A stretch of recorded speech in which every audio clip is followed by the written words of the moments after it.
You are listening to a Sustainable World Radio podcast.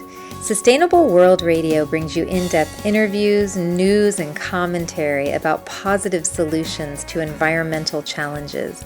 Solutions that adhere to the permaculture ethics of earth care, people care, fair share. Are you interested in learning more about permaculture projects around the globe? How to plant a food forest? Restorative design or ethnobotany? Then stay tuned for Sustainable World Radio. I'm your host and producer, Jill Cloutier.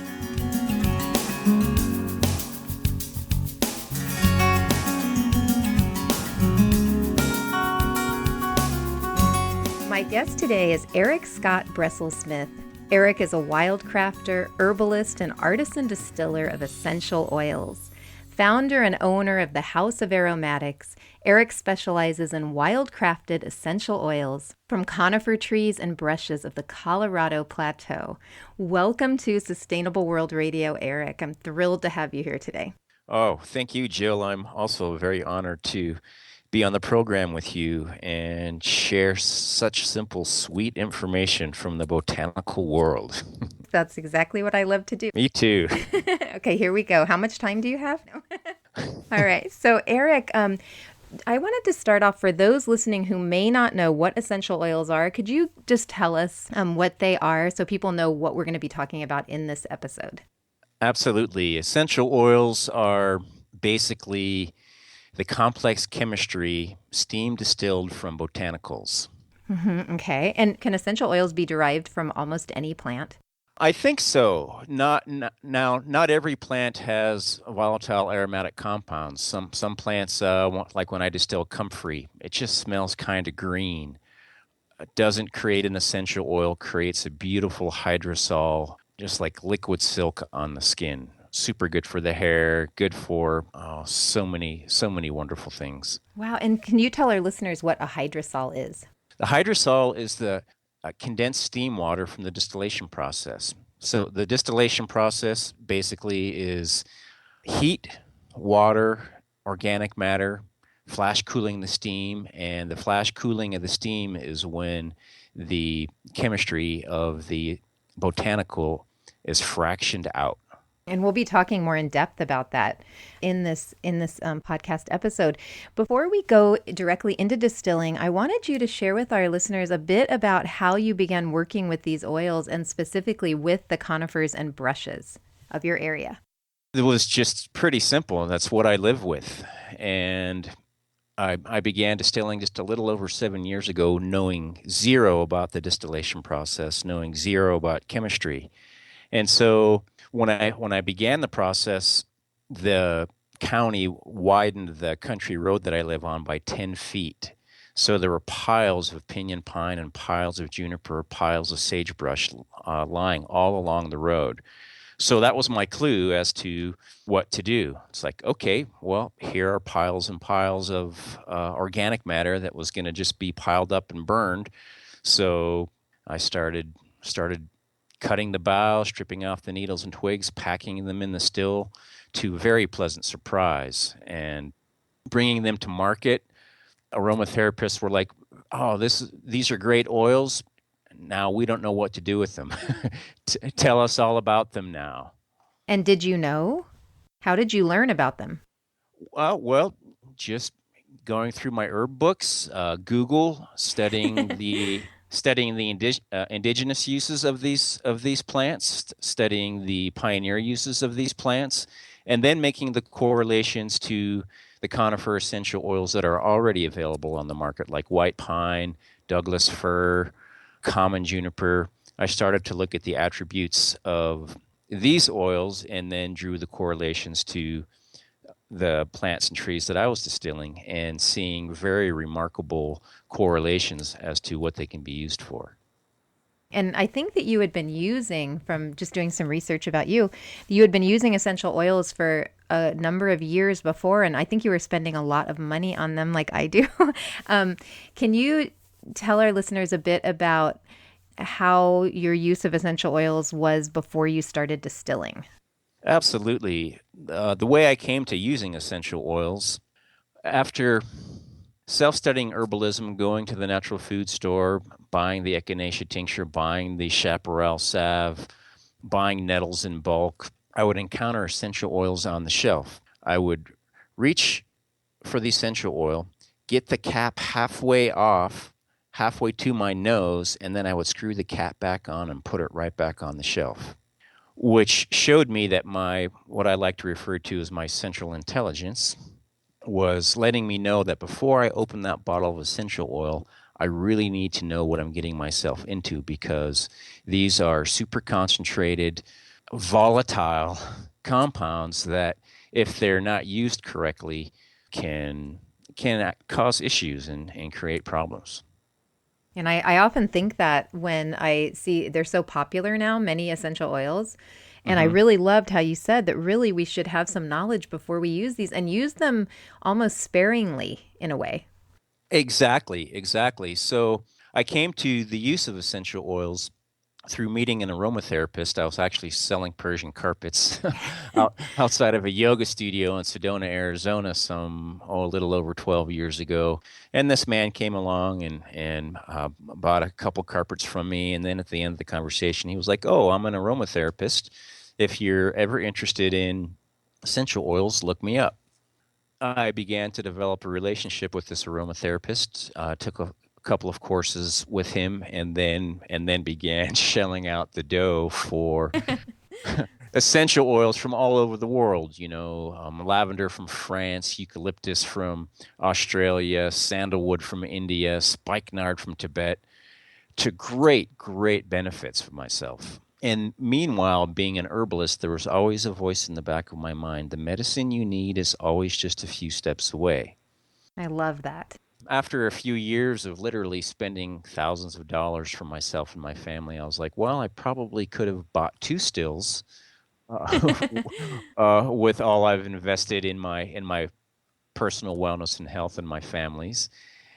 Kind of took the plunge and invested into a 50-gallon unit, kind of turnkey, and that was just a little over 7 years ago, and man, I just haven't looked back. And what I've experienced in this intimate relationship with these 9 different trees and brushes that I'm distilling has been really quite mysterious, magical, and informing in so many ways.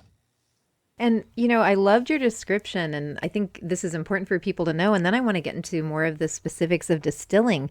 So, when we inhale an essential oil or we break open that organic matter, when you're breaking open, the conifer or the brush, Hmm. what are we're directly engaging with that plant chemistry. Can you speak a bit about that? Like, what is actually happening when we're engaging with these oils, which It's could just take a while. I know. yeah, it's so amazing, because we're inhaling the complex chemistry of the botanical into our respiratory system. Those chemical compounds are assimilating through our respiratory system into our bloodstream and having an effect on our emotional body, our physical body, our mental body, and our spiritual body.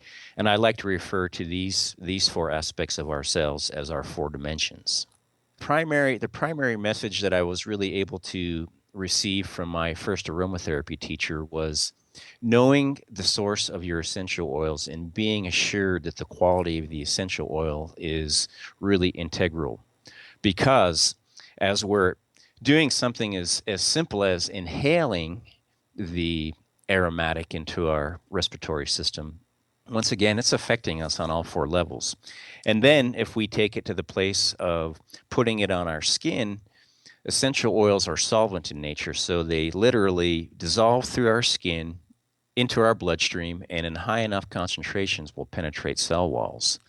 So I really understood what I had received, in knowing that the quality is integral through and through, because you don't want to be you don't want to be taking in yucky stuff. um, and within the essential oil market in this country, there are really no regulations defining what is a therapeutic grade essential oil, what is an industrial grade, what is a cosmetic grade. Now, when you go into the grocery store and you walk down, particularly the cleaning aisle, essential oils are in everything. They're in shampoos, household cleaners, soaps. They're everywhere. Sometimes they're labeled as natural fragrance, which means that they've been derived from a natural source. Sometimes they're labeled as artificial fragrance, which means that they've been synthesized from petroleum distillation. And I think oftentimes when it just says fragrance, it's the artificial fragrance. Yeah. Exactly. Yeah. And really, when you're putting these on your skin, which will take them into your body, it's important to use therapeutic grade oils. It is absolutely. But how can you tell the difference? And that gets us into the idea. And I think it's really important to know where your oils are coming from. Well, this is where I suggest to people to avoid purchasing essential oils off of a grocery store shelf, and to read the label. If it's an apothecary, an herb store, engage with the owner, engage with the person who is acquiring the essential oils, and query them. I always suggest to people to purchase their essential oils from small companies that source their oils directly from artisan distillers or distillers co-ops that have some just have some integrity. Yes, and that is something to be really aware of. And I loved what you said. It's important to respect the oils. And respecting the oils draws directly to respecting the plant as a being. And one thing I've learned, particularly through my distilling daily, is, well, plants and trees are the elders of our community. The human species has been fostered by plants and trees as long as we've been alive. Basically, all crawlers and all walkers are nourished by plants. So, particularly looking at conifers, conifers are over 300 million years old. They were the first species to have an aromatic volatile compound.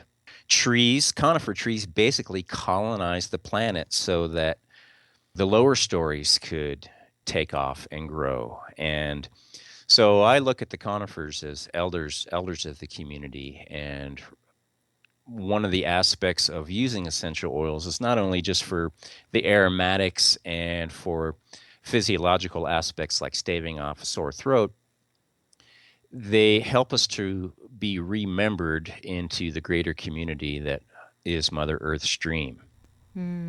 That's lovely. So you're working with these plants specifically that are growing around you. How has working with the conifers and brushes affected your life? Wow. Well, I'm becoming known as the conifer guy. That's a great name. Yeah. I live right in the middle of the Pinon and Juniper forest at about 7,000 feet in the foothills of a 10,000-foot plateau.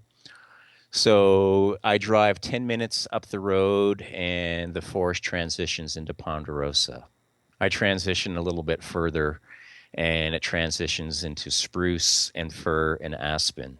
So how they've impacted me is just really making me so aware of who they are and where they grow.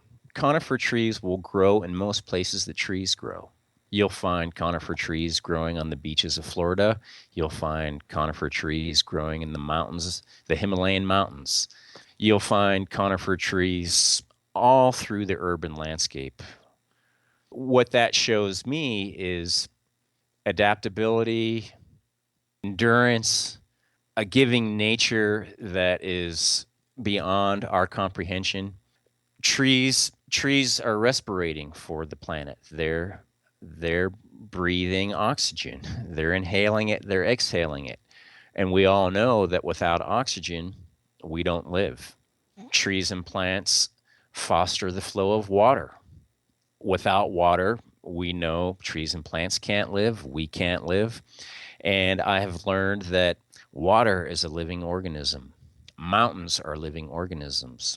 Just as we are. There's consciousness, there are feelings, there are social structures that the human intellect cannot have any real access to other than doing something as simple as engaging with the botanicals, not just for nutrition and medicines, but engaging them as living sentient beings. In relationship with. Totally in relationship with. Not as a product, but as a living being. When people say, "Oh, you have such a great product, Eric," I correct them and I'm like, "Well, it's not my product. This is a co-creation. I'm a middleman between the forest and the human species, and they have something really, really simple to offer us." And in my particular work, I'm often distilling trees and plants that have been laid low for municipal maintenance or municipal development. So I bring that aspect of, well, this was one man's trash. Now it's your gold. It's really sweet. For people who have no idea how plant material is transformed into essential oils, can you describe the distillation process to us? Absolutely. So in the commercial market, essential oils will be machine harvested. They'll be machine processed.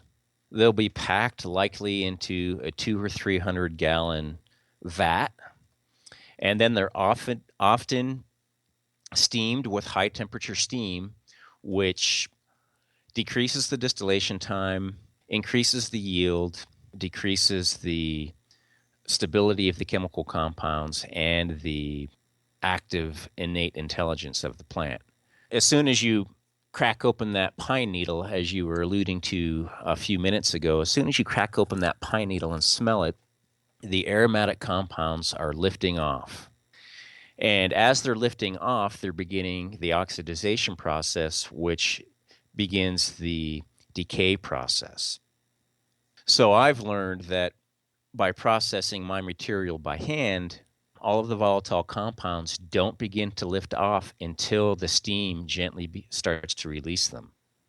Essentially, in the commercial market, an essential oil that's been machine processed, you're getting something that the chemical compounds aren't as stable, which can create issues, and we're basically losing the energetic aspects of the botanicals' innate intelligence. So you get a more complete product if it's hand distilled in small batches, it sounds like.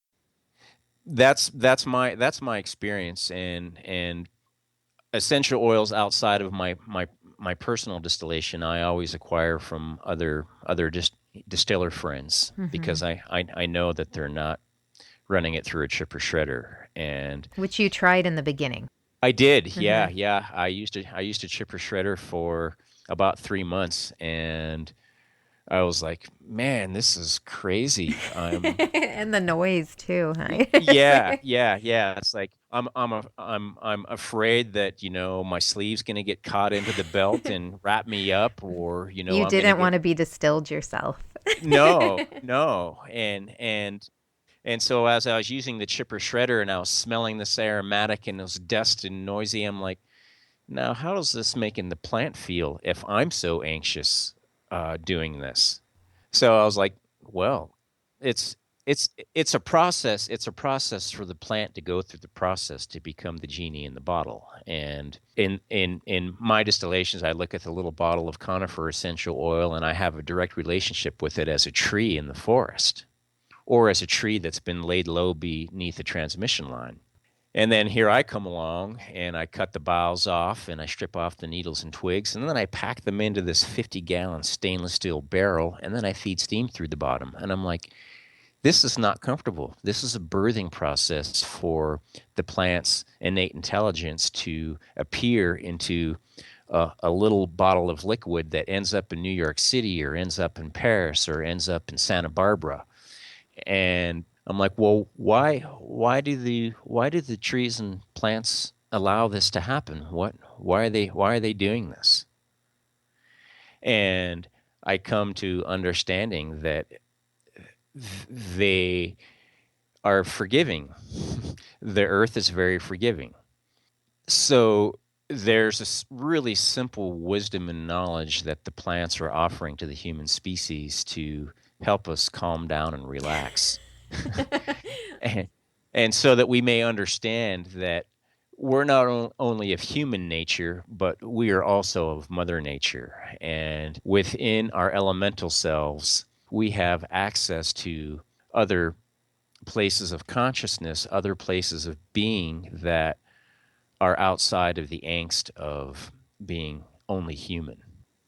I always recommend whatever type of essential oil you may have, find if you can find that particular plant that the essential oil is derived from, put a drop or two on the plant, put a drop perhaps on your forehead or maybe on the top of your head, and sit down, opened eyes, closed eyes, lay down, take a nap, and then perhaps do some free flow journaling and see what you get. That sounds great.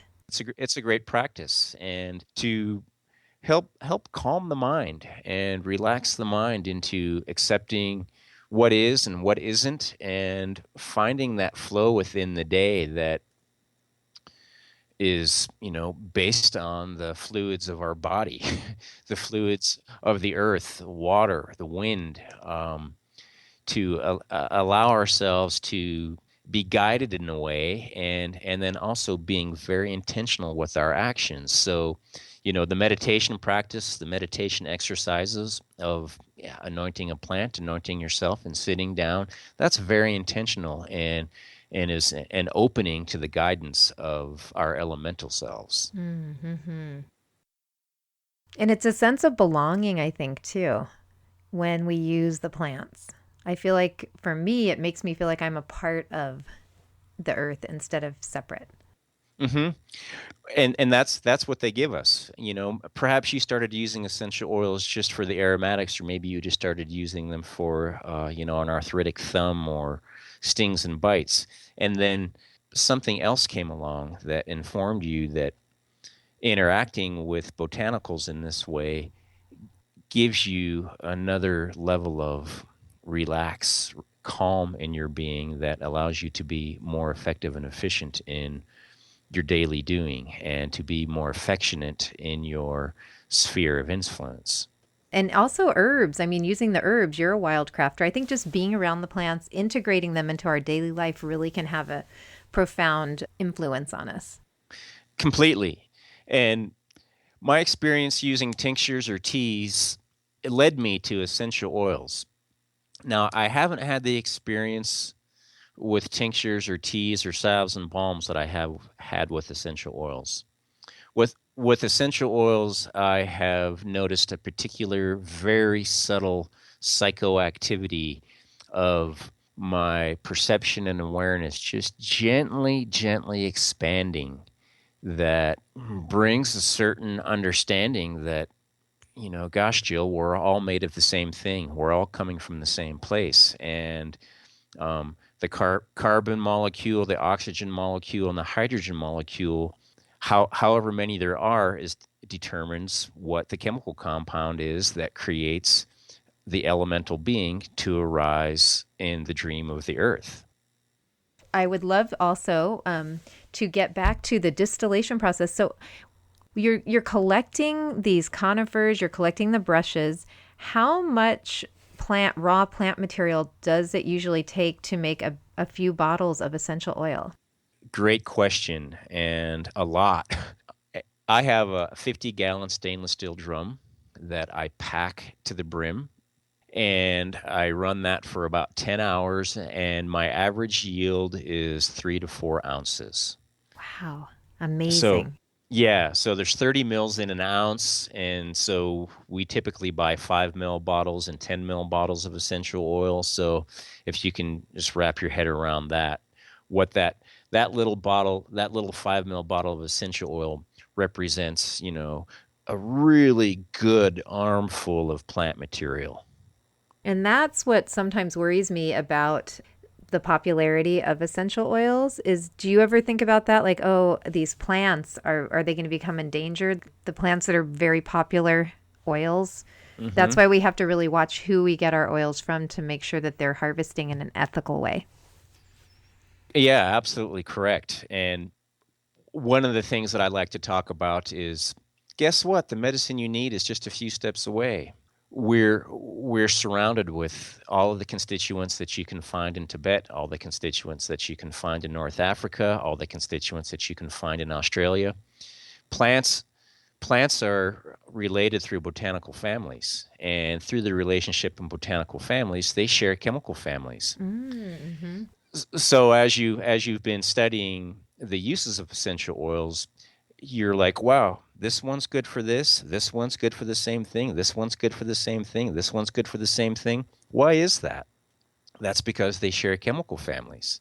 And within these chemical families, case history and research shows that they behave in this certain way. So if you don't have frankincense, guess what? Frankincense and conifers share chemical families. Ah, okay, that makes sense. So Yeah, you can find the effect that you're going after in your local plants. completely. And So that would take care of sandalwood, rosewood, all the essential oils that really we shouldn't be using at this time unless Hawaiian sandalwood, I believe, is okay. yeah, and we still need to be thoughtful and careful about that. And I like to bring this aspect into it as well. So sometimes we do have we're working with a healer that might be across the country from us. We might be have a telephone session, or we might have a Skype session. We might have a remote healing session. But in my experience, what is always most effective is when I'm sitting down face to face with who I'm working with. I bring that right back around to, you know, spikenard's awesome, frankincense is awesome, sandalwood is awesome. But if you go right into your own community and look for what you need within your own community, you're going to receive a lot more. Now, the last 5 years, go local, go local. Well, it occurred to me, what go local means. We're talking about buying local produce, supporting local businesses. And I'm like, oh, going local means developing relationships, cultivating community. That's what go local means. So we want to be building our relationships right within our community. And once again, plants and trees are a huge part of our community. And to develop that relationship with who we're living with, who we're interacting with, it's powerful, very, very necessary, and is a direct symptom of our cultural imbalance right now of people being completely out of touch with their community, not knowing their neighbors, not knowing where their food comes from, not knowing anything about medicines or tonics. And this is really simple, fundamental knowledge that as soon as we reach for it, guess what? Open arms, embracing us. Come on. That's great. Well, tell us, Eric, tell us about some of the plants that you work with and distill more in depth. Maybe pick a brush that you would want to share with our listeners and tell them about the attributes of the plant and the oil. And maybe pick a tree too, as well, or two. That would be great. Sure, sure. Well, I'm going to talk about great western sage, Artemesia tridentata. What a great name. Yeah, yeah, it is. Sounds like a superhero. Yeah, and it is. It is. Great Western Sage it's called Great Western Sage for a reason. A lot of people refer to it as sagebrush or big sage. I referred to it as sagebrush for a while, and then in my travels across the West, I'm like, sagebrush, you grow in so many places. You grow in low elevations, you grow in high elevations, you grow in southern latitudes, you grow in northern latitudes. I've come to learn that the indigenous cultures of the West used great western sage for all sorts of ceremonial purposes, for all sorts of medicinal purposes. And this particular in the essential oil form, this is the one in my distillate collection that's kind of like the punch to the gut.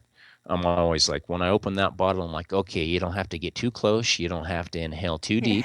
I've literally seen two people go over backwards. I can relate. I once opened up a bottle of Galanga or Galangal, and I Uh-huh. actually almost fell backwards. For some reason, it just went right in. I could feel it Uh-huh. moving through my brain. It was Uh-huh. a strange sensation. But go ahead with the sagebrush. I Yeah, understand. probably crossing there are compounds that cross the blood-brain barrier. And for sure in sagebrush there are compounds that cross the blood-brain barrier. So this is one. It's like pregnant moms, nursing moms. It's like you steer clear of this one. You stay away from it. Uh, Children over 70, 75, be careful with it because this is a really, really powerful one. It's anti-parasitic, used for smudging. So we're all most of us are familiar with white sage, Salvia opnea, as a smudge plant. It grows really just in kind of limited areas along the west coast. Great Western sage has also been used for smudging purposes in the very same way that we know as white sage. Great Western sage, super, super abundant all over the place. Big giver. For ceremonial purposes, it's like for laying the plant material with a body that's passed, anointing the body with oil that's infused with Great Western sage. Powerful mediums. Let's see. In the smudging aspect, so we smudge the house to help clear energy, right? Hmm. So the same thing with Great Western sage. I've learned that Great Western sage can invoke shadow. So I'll say that again. Great Western sage can invoke shadow aspects of being and bring them up to be integrated and to be worked with, to bring them to light. So sagebrush often grows hand in hand, brush to brush, branch to branch with rabbit brush. I've learned with rabbit brush is a golden flower, brings access to golden light. So I'll often recommend, well, if you're going to work with sagebrush, and you're wanting to work with shadow aspects, work with rabbit brush as well to have that access to golden light as shadow emerges, and To help integrate. exactly to help integrate. And one thing I learned, I think from your website, was you really observe. I think when you're co-distilling, you talk about that, observing the community of plants and how they grow together or live together, and then using Hmm. that in your work. Yeah, and these are clues for the herbalist and clues for the alchemist cooking in the kitchen. As well, what plants are growing together quite often will support each other in a formula or support each other in the cooking pot. So why wouldn't that be with essential oils? Why other distillers aren't co-distilling? I don't know. And can you explain what co-distilling is? How it differs from blending? Sure, and I'll bring in Pinon Pine and Utah Juniper into the conversation. Also across the West, picking up at around 4,000 feet to about 7,000 feet, there's Pinon Pine and Utah Juniper, occupying thousands and thousands of square miles from Arizona up to Oregon into Washington.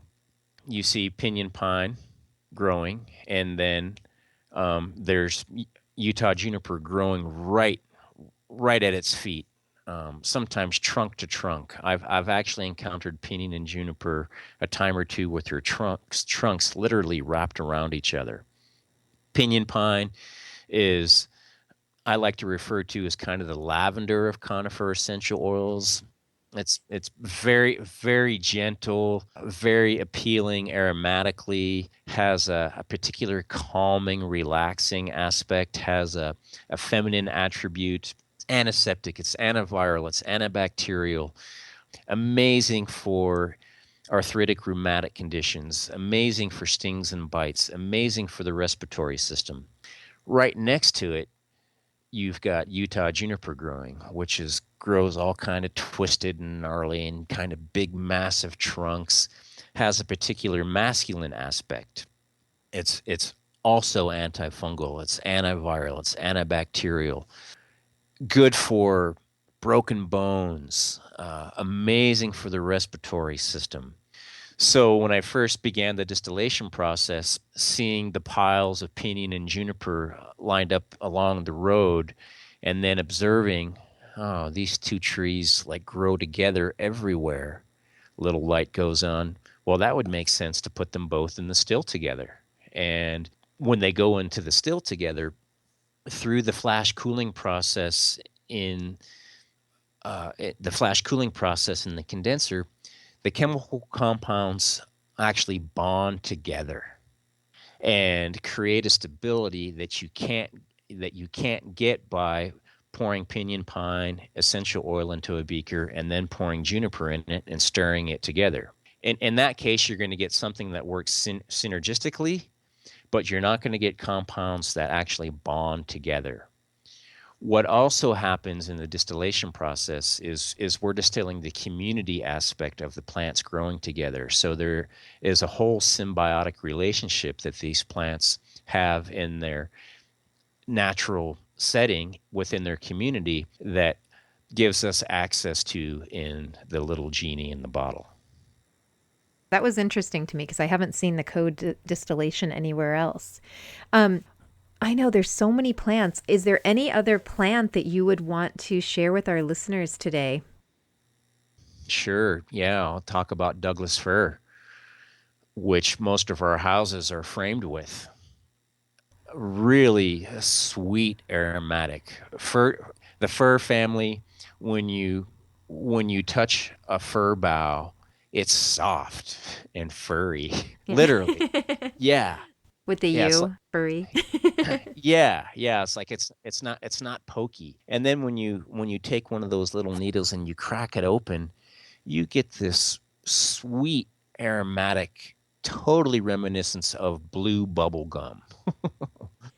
Completely. So bubble gum comes from, chewing conifer resins for oral health. So I'm pretty sure that they synthesized that fir aromatic for the bubblegum flavor. It's got to be, because it's so nice.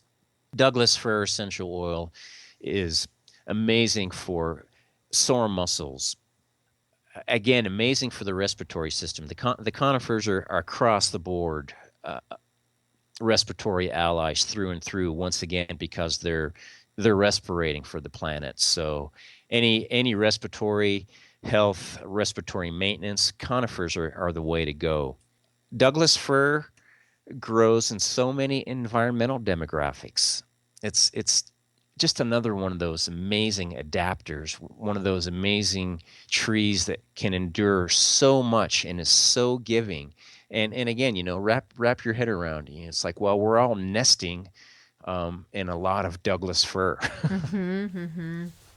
And one of the plants too, I know I just love talking about these plants, or not one of the plants, but one of the things that you work with, or plant material, I guess plant byproduct, is the future amber. Could you tell our listeners about that? That was really, I love the idea of that. Sure. In my quest for constituents like frankincense or constituents like copal, one day I'm out hiking with my dogs on the little mesa right behind my house, and I encountered this Pinon Pine tree that's down. It's been down for probably 40 or 50 years. It was an old growth tree. The elements gently taking it apart and exposing the veins of resin. So I'm like, oh, that's cool. I take a little dab of that resin and I put it on my tongue, and immediately in the back of my neck, I could taste the frankincense and myrrh from my days of having to go to church as a child. And I was like, oh, wow, I've come on to something now. This is really cool. I literally gather it with tweezers. I brush it into paper because there's not very much of it. I'm like, cool, Eric, now this is awesome. But now how are you going to be able to share this with anybody? There's no way that you can gather enough of it to ever distill or gather enough to really trade. Little light goes on. Oh, well, Pinon Pine essential oil, it's a solvent in nature. Well, let's try infusing this aged and weathered resin into some Pinon Pine essential oil, as the essential oil will extract the constituents out of the resin. So the resin is the blood of the tree. That resin is chemically active on an atomic structure, molecular structure. It's completely chemically active. So I go, well, is this tree that's lying down for 50 years, quote unquote, dead with this resin that is still constituently active? Does that mean that the tree's really dead, or is there something about it that is still available to life? Future Amber, the way the name Future Amber came about is amber essential oil. If you've ever experienced amber essential oil is distilled from actually fossilized resin that's pulverized and then distilled. The resins kind of give us access to, a whole nother place of being, and can help us in accessing parts of ourselves from our days gone by that perhaps are, lingering, perhaps are in the unconscious, perhaps that need to be assimilated and integrated into who we are and how we move today, can give us access to the days to come as we intend the day, as we move through the day, we think about tomorrow and what is it that we're going to be doing tomorrow. The Future Amber essential oil gives us facilitation for these really subtle, powerful aspects. Gives us perspective. Mm-hmm. A longer perspective, I could see. Mm-hmm. That's so interesting. I love Future Amber. Even the name is great. Yeah. We're getting to the end of our time, and there's so many plants I would love to cover. If we could say a few words going back to the brushes. Mm-hmm. One that really fascinated me is it Grindelia? Is that how you say it? Mm-hmm. Yeah, could you Grindelia. say, yeah, Grindelia. Mm-hmm. Sorry, Grindelia. Could you say a few words about that plant and essential oil? Common roadside weed across the West. It's also known as sticky gumweed. Grindelia comes in where the land has been overused or perhaps abused. So Grindelia has a restorative aspect to itself. It's a beautiful little sticky yellow flower. It's in the sunflower family, the Asteraceae family, and so it's also a light bringer, a sun bringer, and one of its very first indications in indigenous and pioneer uses is for any type of respiratory issue, for skin issues. So why would an essential oil be good for respiratory and skin? Well, because our skin is also respirating. Our skin is breathing all the time. I recently learned that our skin actually has olfactory receptors. And I'm like, oh, well, I want to do a little meditation on that, and try a little drop on my little toe on my left foot and see how I can smell it. Did it Isn't that work? cool? Yeah. I haven't done it yet. But I just think that's so cool that our skin actually has olfactory Yeah, I receptors. read that article. It's fascinating. Hmm. And what makes you decide what plants to use or to distill? Well, just kind of paying attention to them. Like I distilled snakeweed last summer for the first time, and for 4 years I had been looking at it along the road, and I'm like, put it in the still, put it in the still, put it in the still. And snakeweed is a very unassuming shin high brush, also very very broad range across the West. And so I'm like, okay, let's just go ahead and try it. Let's go ahead and cut a load and put it in. And what an amazing, amazing, pleasant surprise. Indigenous uses of snakeweed, muscle trauma, snake bites, rheumatic arthritic conditions. And I'm like, wow, maybe snakeweed can be like our arnica of the desert. Mm-hmm. It has a similar growth pattern and looks similar to helichrysum. One of my favorites. That's so great for your skin. So it would be wonderful if we could find our own version.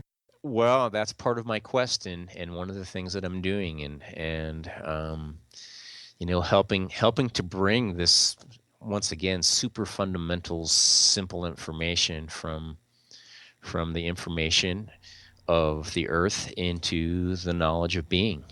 Well, it sounds like you're doing a great job of that with these oils. And for people who want to learn more, they can find you online at houseofaromatics.com. So that's houseofaromatics.com. That's a great name. Really good. I'm sure your house is very aromatic. Completely. You can smell me. You can smell the house through Skype. Almost. And so tell our listeners a bit about what they can find online. You have the oils. You also have other products that you're selling. Yes. I have some hydrocell spritzes. That's the aromatic water, condensed steam water. I have infused bath salts that I infuse with essential oil and organic jojoba oil. And the oils as well. The essential oils, of course. All of the essential oils I sell in dram, which is a 3.75 mil. I sell in 5 mils, and then I sell in 15 mils. And I also sell in bulk wholesale, so I'll sell anywhere from a dram bottle to 32 ounces, whatever floats your boat and whatever you want to work with. Wonderful. And is there anything else that you would like to share with our listeners today about your work with plants and essential oils?